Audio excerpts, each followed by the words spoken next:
In this video, we got some very interesting news. Buddy Murphy, AEW, what's really happening there? I know we talked about Impact Wrestling, but now there is talks about New Japan and AEW, and I really want to get to the nitty-gritty of that. Also, another story that we have today, NXT Championship match announced for NXT 2.0. But what I'm going to say on this topic is really important because this could really, really impact NXT in the long term. And then also AEW planning a massive feud between the Elite and Bullet Club. Whether or not this will happen, we just don't know. Adam Cole is talking about it. People are talking about it. And I even make a very, very bold prediction and an exciting prediction as to how AEW and New Japan can make this storyline even better. And that does include a blood and guts match. But my friends, if you're new here, 27,000 subscribers, we're very, very close. So go ahead and click that subscribe button, ring the bell, tell your friends, tell your family, tell your cousins, tell your sisters, tell your dogs. I don't care. Let's spread the news. I greatly appreciate it. All that good stuff. You already know the drill. Join us on Discord, by the way. But nonetheless, we are going to talk about this dream match first. AEW Bullet Club versus the Elite. Adam Cole recently talking about it in an interview. He says, pretty much if I had to recap it, it's inevitable. It's going to happen at some point. But right now, the Elite have to take care of some business. And that obviously includes Daniel Bryan or Bryan Danielson. That also includes, Jurassic Express and Christian. But I think as we look into the future of AEW, especially going into 2022, AEW is all about creating big, long-term storytelling. And we're already seeing that. And whether it's intentional or not, we've already seen this, especially with AEW. We've seen this with Tama Tonga and the guys from Bullet Club in regards to AEW's The Elite. And I think the best thing AEW can do here is plan a blood and guts match for both factions. I genuinely believe blood and guts would be in a massive, massive match, but also this is truly a big thing for faction wars. AEW and New Japan have a ton of factions. If you're really trying to open the forbidden door, I don't think this gets any better. I don't think anything gets better than this, truthfully. I think blood and guts between the two groups would be massive. But also, when you think about it from the long-term perspective, we have seen so much Twitter and social media stuff. We've seen Tama Tonga take shots at the Elite and, the fake Bullet Club. This would make a lot of sense. And it sounds like AEW is planning something massive between the two groups. Obviously, with COVID, we don't know how things shape up going into 2022. But I think if I'm AEW, I think if I am New Japan, I think this makes a lot of sense. And I don't know if this right here makes a lot of sense, what I'm about to say, but I would like to see it. AEW having, the Elite go over Bullet Club in America, having the Elite travel to Wrestle Kingdom and losing to Bullet Club, and then the third match being blood and guts. I mean, it would just be really, really cool in my opinion. Does it make sense? Do you like it? Do you hate it? You got to let me know.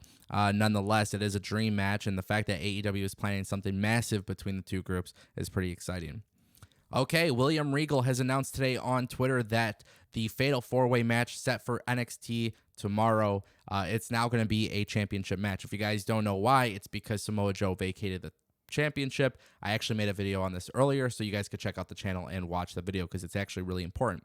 Now, to me, this is not necessarily news, but the reason why I'm bringing it up is because I really, really, really want people to understand how important this decision right here is to the company of WWE.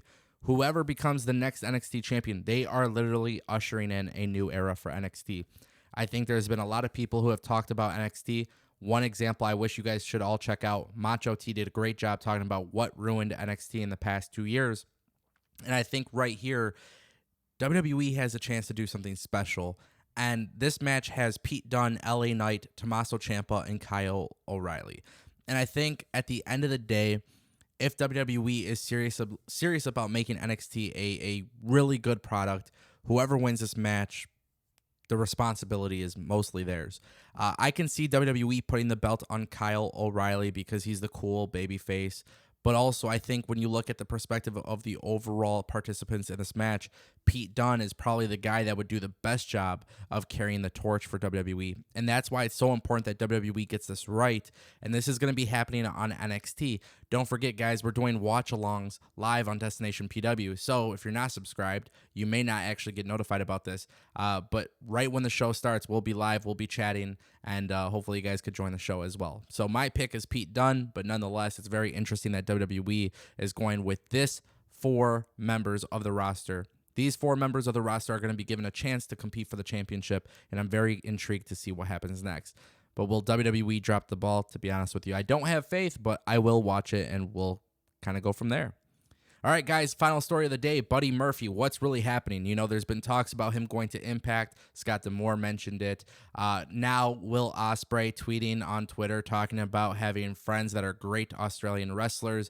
Obviously, people are thinking that's in reference to Buddy Murphy. And then there's obviously been talks before about Buddy Murphy breaking out of prison and walking into the holy land of AEW.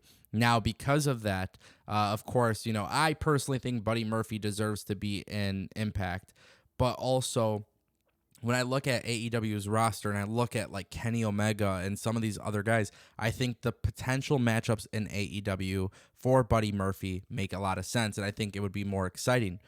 But then I think of Will Ospreay, and then I think of the guys in New Japan, and I think, holy shit, Buddy Murphy should be in New Japan.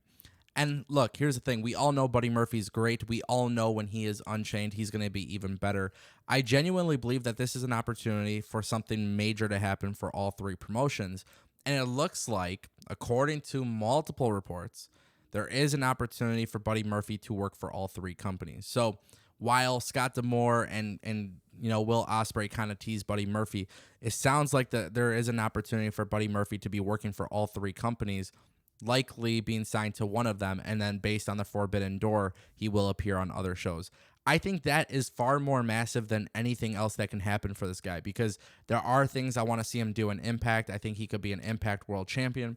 I want to see him in Japan and have those great matchups, but also, most importantly, I want to see him in AEW. And I think Buddy Murphy going to all three would be really, really good. And I think that would be really the first time we've, you know, got excited about Impact as well, because the Forbidden Door is open. You allow Buddy Murphy to work there, maybe even be the Impact World Champion, come to AEW, come to, you know, New Japan. I think what we're seeing with Buddy Murphy will be very special.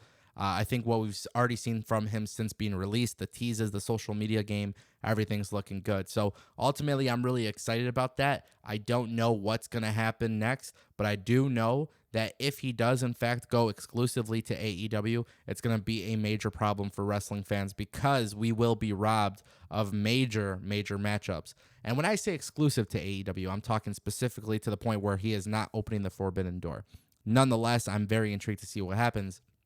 I want to know what you guys think, so go ahead and drop a comment down below. And again, if you're not subscribed, go ahead and click that subscribe button, ring the bell, join the Discord, become part of the DPW family. Tons of news, videos on a daily basis, tons of content, DPW games as well, live streams, and I will see you guys next time right here on Destination PW.